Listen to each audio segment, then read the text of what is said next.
Excitement in the kitchen. Say, let's see the excitement. All right. Just you come along with me and I'll show it to you.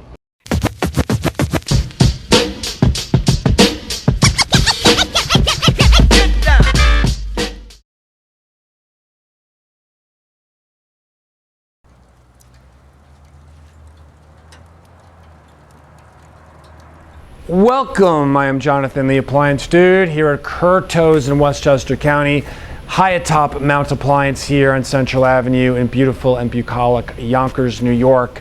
And again, today the topic, it's not appliances, it's grilling, searing, smoking, all things that I love to do. The weather is warm, summer has finally arrived. May, what a disaster. It felt like March throughout until the final week of May. I was still grilling and doing my thing, but under those gloomy, gloomy skies, it just didn't feel right. But it's hot outside today, folks, and I'm fired up, ready to talk to you about the Alfresco grill here, really the Alfresco outdoor culinary system. And I wanted to mention it again because I did something recently on it. I cooked a specific cut of beef that is very unique. And it bears worth mentioning. And what it did, aside from setting me back a lot of money for this cut of beef that I bought at my guy Minnie's in Bronxville, but it was all worth it. It was so good. It bears mentioning because of the fact it showed how the Alfresco on one grill you can actually cook. They actually have about 13 different ways to cook on this grill, but for this particular cook with this cut of beef, I went 3 different ways on it, and it will show you the flexibility, the versatility of the Alfresco system. It is completely mind-boggling, it's nuts, and it needs to be discussed. So let me tell you the story, what happened here. Right before Mother's Day, I visited my guy Minnie, and he said to me, "Hey, Jonathan, heads up, okay?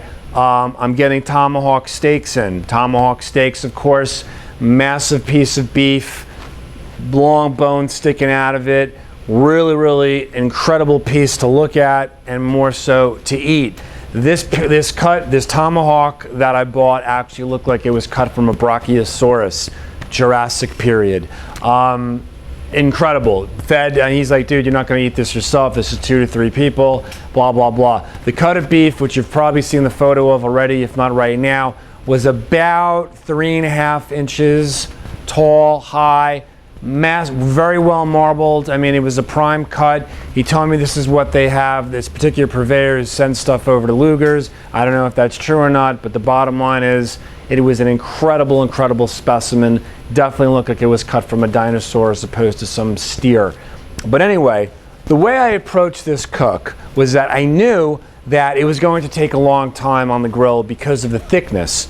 So what I wanted to do, you know, if you've seen my other videos that I have a love, this is my girl over here, the solid fuel insert. This is the apparatus that you use to cook with solid fuels, i.e. lump hardwood charcoal or wood chunks or chips. No, I don't play with the Kingsford stuff. Sorry folks, no fillers wanted over here. So what I did was I put in 1 or 2 pieces of hickory, loaded the bottom with lump hardwood charcoal, Kamado Joe brand. It's organic, it's from Argentina, it burns clean, it burns long, it's beautiful. And the beauty of using that with the Alfresco is that it ignites quickly. I was lit in 7 minutes. I was at embers shortly thereafter. It's a hell of a lot quicker to light up than an egg, than a Kamado ceramic grill. Listen, I have much love for them. You can see plenty other videos about that. But the ease, the convenience of lighting up the fuel with the Alfresco with your gas is, I mean, that's a major win over here. So within 7 minutes, the gas was turned off. I had the solid fuel going. And shortly thereafter, I mean, I'm at over 1,000 degrees on this box. So what I did was got the grill going. In the kitchen, I had already taken the dyno slab out probably half an hour prior. I don't really believe so much in having things at room temperature before you throw them on the grill. There are differing theories about that. But I hit it with a very basic rub, okay? Coarse kosher salts, black pepper, and I Dude, I did not use my coffee rub with this. I actually think I cheated. I worked in a little Montreal steak rub. And of course, a base of olive oil as well. And gave it a good massage. Again, very, very well marbled piece of meat over here. And I think I actually did one coat of butter on it as well. I don't normally cook with butter. I know that the steakhouses make that pretty much normal practice. I did it this time, but again, not my normal course of action. So what happened is I did not want to do a reverse sear with this. I have a tendency to blow things up when I do the reverse sear. So I put it on the 1,000 degrees plus solid fuel insert, threw it on there. Yeah, the flames are coming out. There's a lot of fat on this, a lot of marbleization. I kept it on one side for about 2.5 to 3 minutes, got a really nice char. Threw the dyno slab over on the other side, again 2.5 to 3 minutes. And then what I did, I took it off with these thongs. Thongs, what am I thinking of? Tongs. I put them down with the tongs on the middle burner, okay? So the middle burner was set at like medium, all right, using the normal alfresco cooking system with the ceramic briquettes over the gas U-shaped burner. We were at medium, and I hit the dyno slab, the tomahawk, at I believe it was 7 minutes per side. So at that point, what I wanted to do was I did the old Steve Reichland poke test.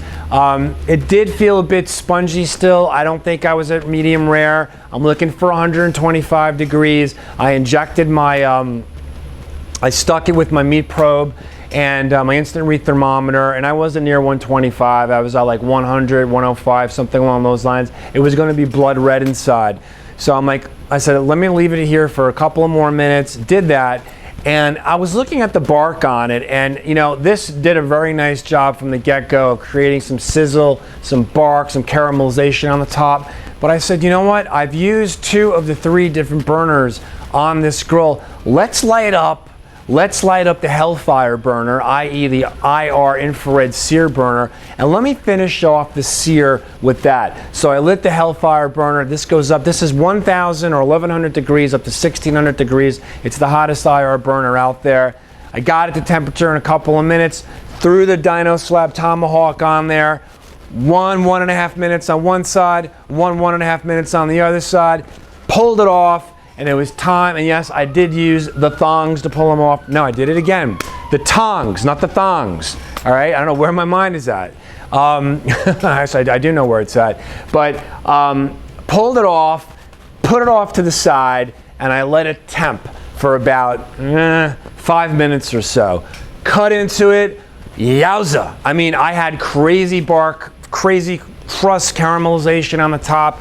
Beautiful redness inside, pretty much edge to edge. I nailed it. I was very surprised, but I nailed it. So the alfresco completely just, it kicked ass in this application. And it shows the versatility of the system, how on a 42-inch grill, I can cook 3 different ways. I can sear with wood and lump hardwood charcoal. I can cook normally on a gas grill, and then I can sear infrared. That's only the beginning. I mean, the smoking, the frying, the smoke tissing, the rotisserieing. I mean, it's just, this thing just packs such a wallop. I love this grill. I really, really do. I'm going to end it there. Check out the photos. There should be photos on the blog as well of what the cook was like. So please, again, hit me up if you have any questions. Please come to the showroom and visit. Check out the alfresco display. It's the largest in the region. And that's it, man. I'm here to help. Peace.